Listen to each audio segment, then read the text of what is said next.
Karibu katika Matukio Daima Habari kwa siku hii ya leo.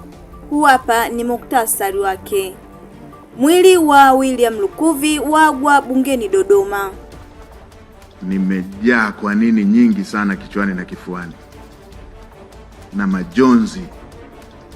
Nilikuwa naona kama shetani anatafuta kuniangusha, kumuondoa Mheshimiwa Lukuvi ambaye alikuwa ananisaidia na kuiona nafasi ya waziri mkuu na kazi. Norway yawezesha vikundi vya sanaa nchini kwa takriban shilingi milioni 188. Na leo tumekutana hapa katika kusaini mikataba na wasanii ambao wamenufaika na ruzuku yetu ambayo inaitwa Feel Free. Mbunge Koola aendeleza harakati za kufufua zao la kahawa Vunjo, ambalo limetupa heshima kwa miaka mingi. Tumesomesha, tumejenga, tumeoa kwa sababu ya kahawa, lakini leo limekuwa ni zao ambalo halina msaada tena kwetu.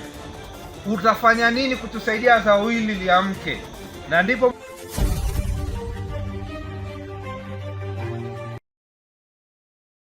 ni matumaini yangu buheri wa afya kabisa popote pale unapotutazama, mtazamaji wa Matukio Daima Media. Hii ni Matukio Daima Habari. Langu jina ni Shamia Rajabu na mimi ni Kathleen Kilwale. Nikukaribisha tuweze kuwa sote kuanzia mwanzo wa taarifa hii mpaka tamati. Tukianzia katika mkoa wa Dodoma ambapo baadhi ya wanafamilia na ndugu waliyekuwa waziri wa nchi ofisi ya waziri mkuu, sera, bunge, uratibu na wenye ulemavu na mbunge wa jimbo la Isimani William Lukuvi wamefika katika viwanja vya bunge la Tanzania jijini Dodoma kushiriki shughuli ya kuaga mwili wa kiongozi huyo.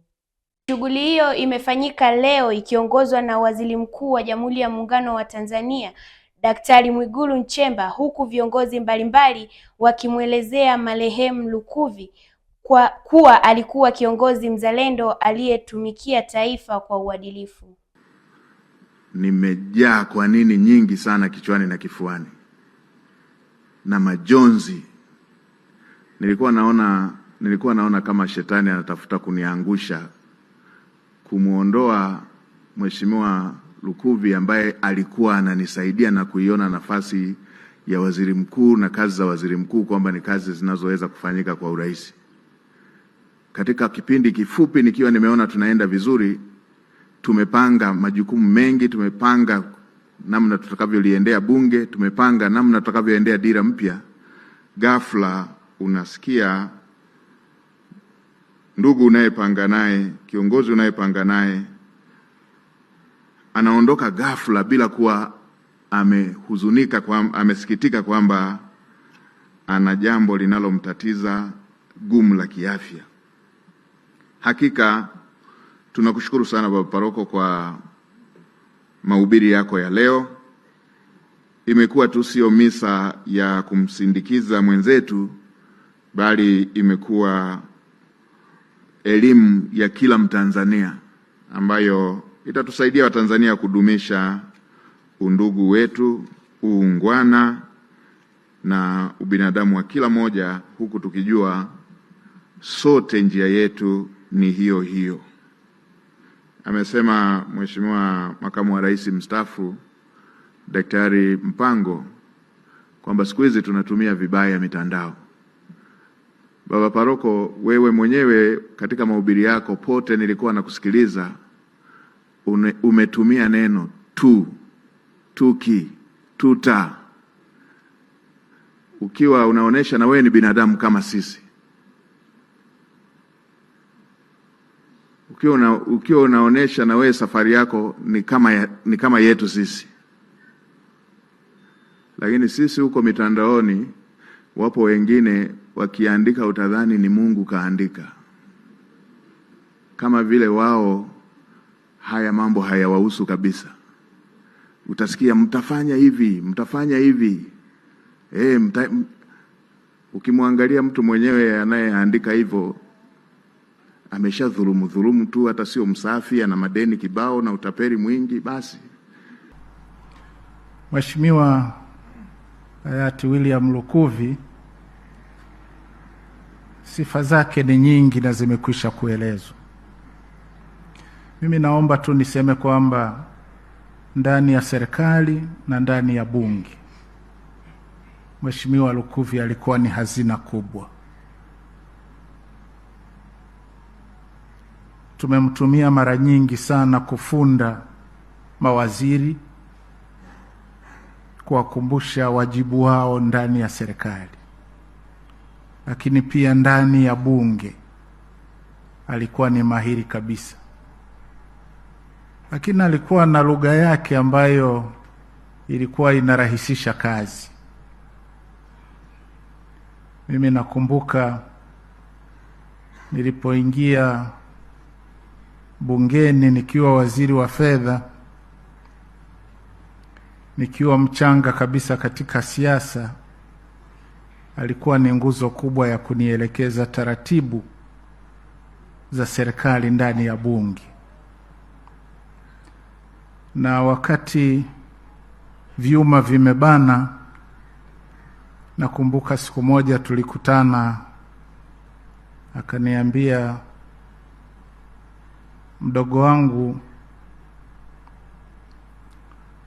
tangu uhuru hajawahi kupatikana waziri wa fedha bahiri kama wewe. Basi kwa kweli sijasahau mpaka leo, ilifanya kazi yangu iwe nyepesi. Kumbe alikuwa ni mtu mwema, ni mtu ambaye alipenda kuwashauri watu wenzake ili kutimiza kazi tunazopewa kuzifanya kwa manufaa ya taifa hili. Mungu ailaze roho yake mahali pema peponi. Amin. Mara baada ya kuagwa jijini Dodoma, mwili wa marehemu utasafirishwa kwenda Dar es Salaam kwa ajili ya kuagwa tena kabla ya kusafirishwa hadi Iringa, ambapo mazishi yatatarajiwa kufanyika Machi 31, 2026. Kutoka huko mkoani Dodoma, na sasa tuelekee moja kwa moja jijini Dar es Salaam, ambapo vikundi 9 vya sanaa vilivyokidhi vigezo vya ubora wa kisanii na ubunifu katika kupeleka ujumbe kwa jamii vimepokea ruzuku ya Feel Free Grant 2026 vilivyotolewa na Nafasi Art Space kwa lengo la kuendeleza sekta ya sanaa nchini. Mkurugenzi wa Nafasi Art Space Lilian Hippolyte amezungumza jijini Dar es Salaam kuwa takriban shilingi milioni 188 zimetolewa kusaidia utekelezaji wa miradi ya sanaa ili kuendeleza kazi za wasanii na kuchangia maendeleo endelevu ya sekta ya sanaa nchini. Na leo tumekutana hapa katika kusaini mikataba na wasanii ambao wamenufaika na ruzuku yetu ambayo inaitwa Feel Free. Feel Free, ruzuku hii inatolewa kwa wasanii wote. Haijalishi kama ni wanamuziki au ni wachoraji au ni wachongaji, hii haichagui. Kama mnavyojua kunakuwa na process, watu waliofanya, tunatoaga call kila mwisho wa mwaka, tunatoa call, open call tunaita, ambayo wasanii wanaruhusiwa kufanya usahili. Alafu kwa mwaka huu kwa mfano tumepokea zaidi ya application 120 na katika hayo, katika mchakato wake kinachoenda kutokea ni kwamba tunakuwa na jopo la majaji kutokea taasisi mbalimbali ikiwemo BASATA, ikiwemo watu ambao walishapitia mradi tayari ama tunaita former grantee, kunakuwa na msanii independent pamoja pia na institution nyingine. Kwa mwaka huu tulikuwa na Alliance Francaise.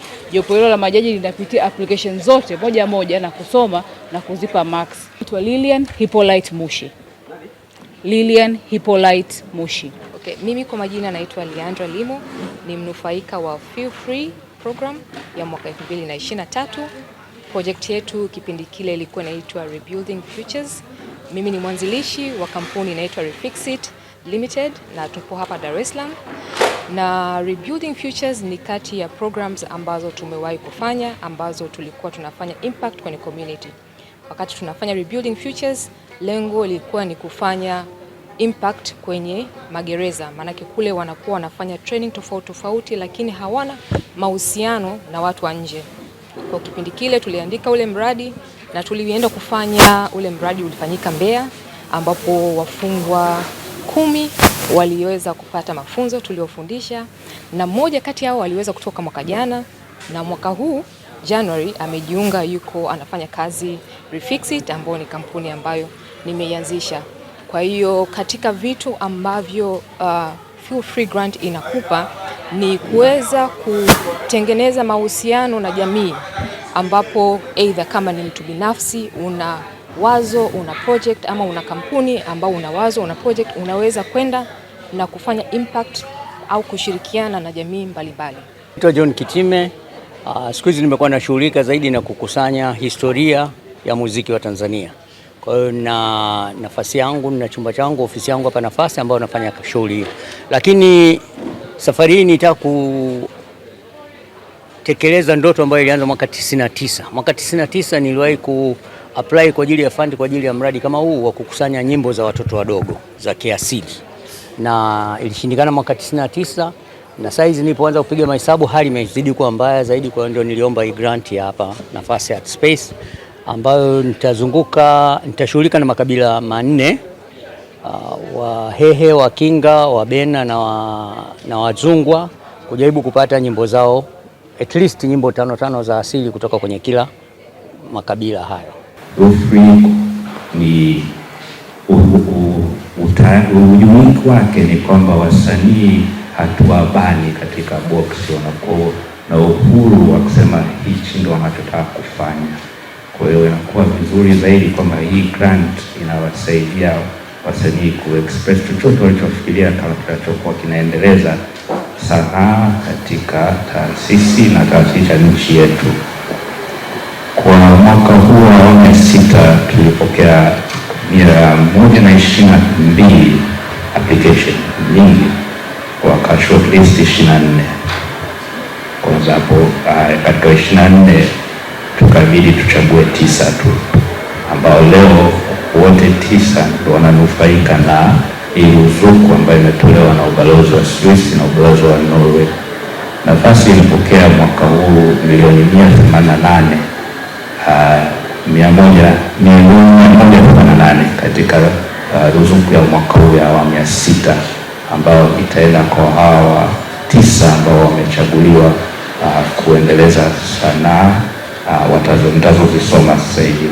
Na sasa tuelekee mkoani Kilimanjaro ambapo mbunge wa jimbo la Vunjo mkoani humo Enoch Koola ameendelea kuhamasisha ufufuaji na uendelezaji wa zao la kahawa kwa mafanikio katika kata ya Kirua Vunjo. Akitoa salamu za mbunge, katibu wa mbunge Idi Mfinanga amesema kuwa mbunge huyo anaendelea kutekeleza ahadi zake za kampeni zilizolenga kufufua zao la kahawa ambalo kihistoria limekuwa uti wa mgongo na uchumi wa wananchi. Basi linaanza kusogezwa na kuwa mstari wa mbele tena. Hiyo ndio lengo la ziara hii. Na mheshimiwa mbunge, wakati tunapita kwenye kampeni za mwaka 2025, mahali kwingi ambapo tumepita, wazee walikuwa wakimfuata mheshimiwa mbunge na kumweleza, jamani, lile zao ambalo limetupa heshima kwa miaka mingi, tumesomesha, tumejenga, tumeoa kwa sababu ya kahawa, lakini leo limekuwa ni zao ambalo halina msaada tena kwetu. Utafanya nini kutusaidia zao hili liamke? Na ndipo mheshimiwa mbunge akaahidi kwamba atakapochaguliwa kuwa mbunge, basi ataongoza jitihada za kuhakikisha kwamba zao la kahawa linafanyaje, linafufuka, linarudi tena kuwa mstari wa mbele. Mara baada tu ya kuapisha mheshimiwa mbunge, amejitahidi, amefanya vikao na Wizara ya Kilimo, lakini amefanya vikao mbalimbali. Amefanya vikao na viongozi wa AMCOS au vyama vya msingi na kusikiliza changamoto ambazo wanapitia kwa niaba ya wakulima. Maana tulishindwa kukutana na wakulima kwa haraka ile kwa wakati mmoja. Lakini mheshimiwa mbunge aliitisha kikao cha viongozi wote wa AMCOS.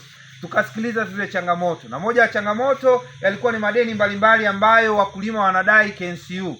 Na ndipo mheshimiwa mbunge akalichukua na kuanza kufanya tena vikao na watu wa KNCU na watu wa bodi ya kahawa. Tukafanya vikao na baada ya pale tukakubaliana madeni yaanze kulipwa. Na wakati ule ule kulikuwa na ziara ya waziri mkuu ilikuwa imekaribia. Tukalipeleka kwa waziri mkuu na waziri mkuu akatoa kauli pale kwamba wakulima wote wanaodai KNCU walipwe. KNCU wafanye wanachoweza kukifanya, wawalipe wakulima wanaodai malimbikizo ya madeni yao ya muda mrefu. Na walipewa siku 5 waanze kulipa. Na kweli ndani ya zile siku 5 walikonfirm, wakaenda kwenye benki ya ushirika, wakakopa fedha, wakaanza kulipa. Na maeneo mbalimbali tayari wameshalipwa wale waliokuwa wanadai. Lakini hakuishia hapo, tukafanya vikao na maafisa kilimo wote wa kila kata na kuambia dhamira ya mheshimiwa mbunge ya kwamba tunataka kupambana sasa hivi na zao la kahawa ili liamke. Tukakubaliana, na baada ya kukubaliana ndipo kikazaliwa ziara hii. Tukasema baada ya kuzungumza na hawa watu wa huku juu wote, watu wa ushirika, watu wa AMCOS, watu wa KNCU, watu wa bodi ya kahawa, watu wanaozalisha mbegu wale TACRI, sasa turudi chini kwa wananchi, tuzungumze nao na kuambia dhamira ya kweli ya mheshimiwa mbunge ya kuhakikisha kwamba tunafufua zao la kahawa. Na ndiyo imezaliwa ziara hii, na leo tuko hapa kwenye kata hii ya Kiruavunjo Mashariki kwa ajili ya kuzungumza na wakulima wa kahawa kwa safari hii ambayo tumeamua kuianza tena upya kwa nguvu ya kuzalisha kahawa katika maeneo yetu, ili turudie enzi zetu za mwanzo ambapo Vunjo ilikuwa ni moja wa wazalishaji wakubwa wa kahawa na ilikuwa inaleta tija na kusaidia familia nyingi, si ndio ndugu zanguni? Baada ya zao la kahawa kufa, sasa hivi imefika mahali mpaka huku juu tuna huku kwa Wachaga ambapo tulikuwa hatuna hiyo tabia, tulikuwa hatuko huko kwenye kulialia shida, lakini sasa hivi tumekuwa kama watu wengine, si ndio? Na sisi tunang'ang'ania kwenda kuandikishwa TASAFU, tunataka tupate fedha za TASAFU, si ndio? Ni kwa sababu gani? Hatuna uchumi, lakini uchumi wetu ukiboreshwa hatutakuwa na sababu ya kwenda TASAFU, si ndio? Tutawaachia wengine mahali ambao hawana vitega uchumi au hawana kahawa, hawana ndizi. Kwa hiyo mheshimiwa mbunge akasema namna bora ya kuwatoa wananchi wangu kwenye kuwa tegemezi na wajitegemee wenyewe ni lazima tuhakikishe tunawarudisha kwenye hali yao ya kiuchumi iliyo bora kwa kuinua uchumi wao kupitia mashamba yao. Tunajua kabisa kwamba mashamba ni machache, lakini kwa kupitia wataalamu na kuwasikiliza wataalamu, ninaamini tunaweza kutumia ule uchache wa mashamba yetu ambao tunayo kwa sasa tukaboresha mazao, na baada ya hapo tukaanza kuona faida, si ndio ndugu zanguni? Kutoka huko mkoani Kilimanjaro, na sasa tuelekee kule Singida ambapo kampuni ya Wazo Huru Media Group Limited imechangia vifaa vya michezo vyenye thamani ya takriban shilingi milioni 4.2 kwa shule za msingi katika manispaa ya Singida, ikiwa ni sehemu ya maandalizi ya uzinduzi wa Wazo Huru Airbnb Apartments. Vifaa hivyo vinajumuisha jozi moja zenye jezi 16 pamoja na mpira mmoja wa kila shule zitakazotolewa kwa shule za msingi Tumaini Viziwi, Ukombozi, Kindai, Sumaye, Mtipa na Unyankai. Akizungumza mara baada ya makabidhiano hayo, afisa mtendaji mkuu wa Wazo Huru Media Group Limited Mathias Kanal amesema lengo la zoezi hilo ni kuhamasisha michezo mashuleni, kukuza vipaji vya wanafunzi pamoja na kuchangia maendeleo ya afya na ustawi wa watoto. Kuelekea katika uzinduzi wa Wazo Huru Apartment ambazo zimejengwa katika mtaa wa Unyankai Miembeni, manispaa ya Singida, mkoa wa Singida, kampuni ya Wazo Huru Media imeamua kufanya mrejesho kwenye jamii kwa kazi kubwa ambayo wametuonyesha kama jamii. Ya kwanza ya kuruhusu na kupata ardhi ya kufanya ujenzi wa hiyo Wazo Huru Apartment, lakini vile vile pili, ushirikiano wao, ulinzi wa jamii kwa ujumla wakati wa ujenzi na mpaka kukamilika kwake.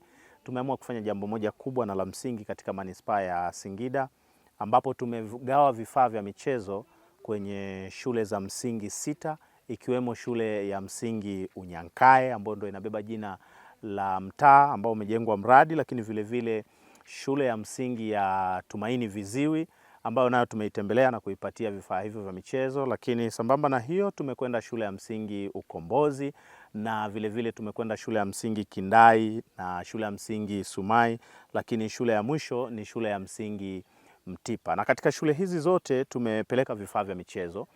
Tumewapa jozi moja ambayo ina jezi ndani yake 16 sambamba na mpira mmoja kwa ajili ya football, na jumla ya vifaa hivi vyote vya michezo gharama yake ni takriban milioni 4.2 ambayo tumeifanya, ikiwa ni mwanzo tu wa Wazo Huru Apartment kuleta mrejesho kwenye jamii kabla hata ya uzinduzi, na bila shaka huko baadaye tutaendelea kufanya vyema zaidi.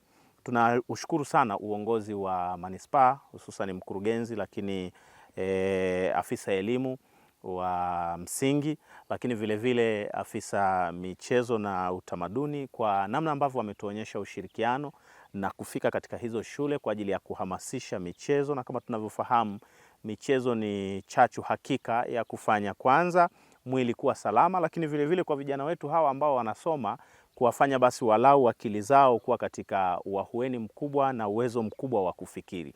Kwa hiyo tunaamini kabisa kwamba tunaungana na serikali ya mkoa na wilaya kwa ajili ya kushiriki katika masuala haya ya kijamii na hususan katika masuala ya michezo na chachu ya elimu. Lakini vile vile tarehe 28 mwezi huu wa 3 mwaka huu 2026 tutakuwa na uzinduzi wa Zuhuru Airbnb Apartment katika mtaa wa Unyankae Miembeni, ambao utafanyika Jumamosi ya tarehe 28 kuanzia majira ya saa 12 jioni na kuendelea, na tunatarajia mgeni rasmi atakuwa ni mkuu wa mkoa wa Singida Mheshimiwa Halima Dendego, lakini vile vile ataambatana na viongozi mbalimbali wa mkoa wakiwemo wakuu wa wilaya zote za mkoa wa Singida ambao tumewaalika, lakini makatibu tawala wilaya zote za mkoa wa Singida, lakini vile vile wenye viti wa halmashauri katika wilaya zote za mkoa wa Singida, viongozi wa chama kuanzia mwenyekiti wa CCM wa mkoa Mheshimiwa Martha Mlata, lakini vile vile kamati yote ya siasa ya mkoa, secretariat ya mkoa tumewaalika, vile vile madiwani kutoka katika halmashauri zote za mkoa wa Singida. Kwa hiyo ni tukio kubwa na la msingi, na wewe mwananchi ambaye unanitazama sasa hivi, naomba nikualike, nikukaribishe, karibu sana kwa ajili ya kushirikiana nasi, na Mungu wa mbinguni awabariki sana.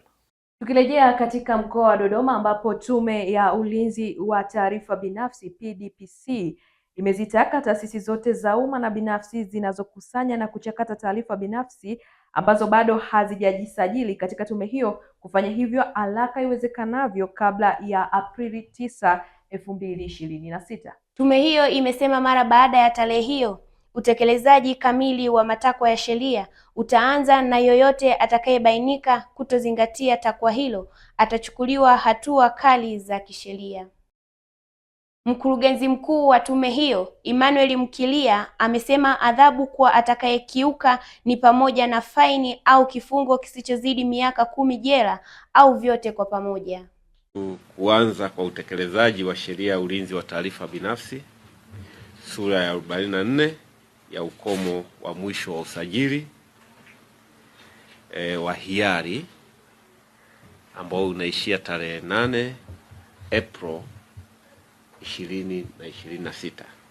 Kuanzia tarehe 9 April 2026 utekelezaji kamili wa matakwa ya sheria utaanza, na yeyote atakayebainika kutozingatia sheria atachukuliwa hatua kwa mujibu wa sheria ya ulinzi wa taarifa binafsi sura ya 44 kwa mujibu wa kifungu cha 60, 61 na 62 cha sheria ya ulinzi wa taarifa binafsi. Hatua hizo zinajumuisha adhabu ya faini isiyopungua shilingi 100,000 na isiyozidi shilingi milioni 20 kwa mtu binafsi, au kifungo kisichozidi miaka 10 au vyote kwa pamoja. Kwa mashirika au taasisi ambazo zitakiuka sheria hii zitatozwa faini isiyopungua milioni 1 na isiyozidi bilioni 5. Kabla ya tarehe 8 April 2026, taasisi zote zinatakiwa kuhakikisha kuwa zimetekeleza yafuatayo. Kwanza, kuteua afisa wa ulinzi wa taarifa binafsi ambaye ni Data Protection Officer. 2, kujisajili Tume ya Ulinzi wa Taarifa Binafsi. 3, kuandaa na kutekeleza kikamilifu sera na miongozo ya ulinzi wa taarifa binafsi. 4, kuwa na mifumo salama ya ukusanyaji na uhifadhi na uchakataji wa taarifa binafsi. Na 5, ni kuandaa na kuwasilisha taarifa za uzingatiaji wa kila robo ya mwaka kwa mujibu wa sheria. Tume inasisitiza kuwa uzingatiaji wa sheria si jambo la hiari. Mwelekeo wa sasa ni utekelezaji thabiti wa sheria hii ili kulinda haki za msingi za wananchi, hususan haki ya faragha, na usalama wa taarifa zao binafsi. Taasisi zote zinahimizwa kuchukua hatua za haraka kuhakikisha uzingatiaji kamili ili kuepuka hatua za kisheria zitakazoanza kuchukuliwa bila taarifa nyingine ya ziada. Waswahili wanasema kila lenye mwanzo halikosi kuwa na mwisho. Mtazamaji, kabla ya kutamatisha, hebu tusikie muhtasari wake. Karibu katika Matukio Daima Habari kwa siku hii ya leo. Huu hapa ni muhtasari wake. Mwili wa William Lukuvi wagwa bungeni Dodoma. Nimejaa kwa nini nyingi sana kichwani na kifuani na majonzi. Nilikuwa naona kama shetani anatafuta kuniangusha, kumuondoa Mheshimiwa Lukuvi ambaye alikuwa ananisaidia na kuiona nafasi ya waziri mkuu na kazi. Norway yawezesha vikundi vya sanaa nchini kwa takriban shilingi milioni 188. Na leo tumekutana hapa katika kusaini mikataba na wasanii ambao wamenufaika na ruzuku yetu ambayo inaitwa Feel Free. Mbunge Koola aendeleza harakati za kufufua zao la kahawa Vunjo, ambalo limetupa heshima kwa miaka mingi. Tumesomesha, tumejenga, tumeoa kwa sababu ya kahawa, lakini leo limekuwa ni zao ambalo halina msaada tena kwetu. Utafanya nini kutusaidia zao hili liamke? Na ndipo kufika hapo, mtazamaji, sisi hatuna la ziada. Tukushukuru wewe ambaye umekuwa pamoja nasi tangu tulipoanza. Lakini kwa wakati huu, kwa niaba ya wote walioshiriki,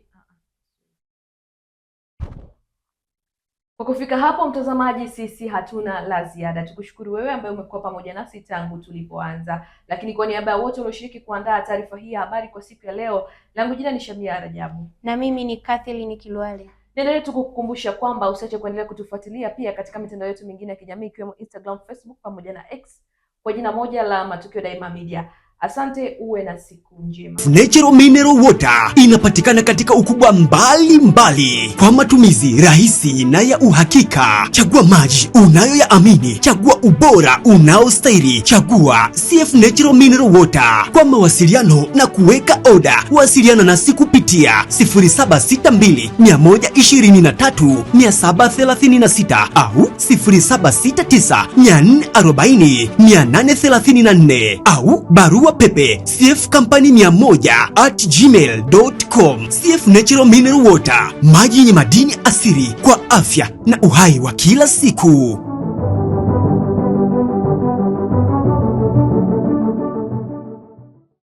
Umehitimu darasa la 7 kidato cha 4 au zaidi na unahitaji kupata ujuzi? Karibu katika vyuo vya RDO Mdabulo, RDO Mafinga, RDO Ibwanzi na RDO Kilolo ili ujipatie mafunzo mahiri ya malezi yaliyo bora. Fani zinazotolewa vyuoni ni kama ifuatavyo: umeme wa majumbani na viwandani, uchomeleaji na uundaji wa vyuma, ufundi magari, ufundi bomba, upishi na uhudumu wa hoteli, useremala, uashi au ujenzi, uzalishaji wa afya ya mifugo, ubunifu na ushonaji wa mavazi, ufumaji, utengenezaji wa bidhaa za ngozi, teknolojia ya habari na mawasiliano na matumizi ya kompyuta. Mafunzo yanatolewa kwa miezi 3 na miezi 6 tu. Nafasi za hostel zipo kwa wahitaji wote. Pia tuna nafasi kwa wanaohitaji kuhamia level 1, 2 na 3. Vyuo vyetu vyote vimesajiliwa kikamilifu na Baraza la Ufundi na Mafunzo ya Ufundi Study NACTVET. Unaweza kujisajili moja kwa moja na kupakua fomu za kujiunga katika tovuti ya shirika, yani www.rdo.or.tz. Iandae kesho yako iliyo bora na vyuo vya RDO. Kwa maelekezo zaidi wasiliana nasi kwa namba 0757 35 18 37 au 0745 92 15 75. Kumbuka, ufundi ni taaluma ina.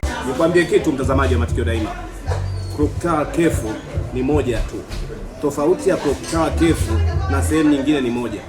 Kwanza Clock Kefu wahudumu wake ni wacheshi, lakini huduma zao ni bora kuliko, lakini kubwa zaidi kwamba vitu vyao vyote vinavyouzwa Clock Kefu ni bei nafuu kuliko. Usiulize wapi kefu nzuri, uliza tu Clock Kefu. Clock Tower Cave. Tupo jirani na mnara wa saa katikati ya mji wa Iringa. Tupo wazi kuanzia Jumatatu hadi Jumapili. Tupigie simu namba 0677 220 022 au 0657 366 667. Clock Tower Cave Iringa, ladha inayounganisha wapenzi. Ndiyo, Clock Tower Cafe, home of delicious meals. Karibu Iringa, karibu LM Lodge. Hapa ndipo penyewe. Vyumba vyetu ni kiwango cha gharama nafuu zaidi. LM Lodge hapa ni free wifi, kifungua kinywa zaidi ya nyumbani, maji ya moto wakati wote, parking ya uhakika na ulinzi kama jeshini. LM Lodge tunapatikana Kichangani, Iringa mjini. Tupigie simu namba 0745820310 ama 0678886657. LM Lodge, hapa ni comfort zone.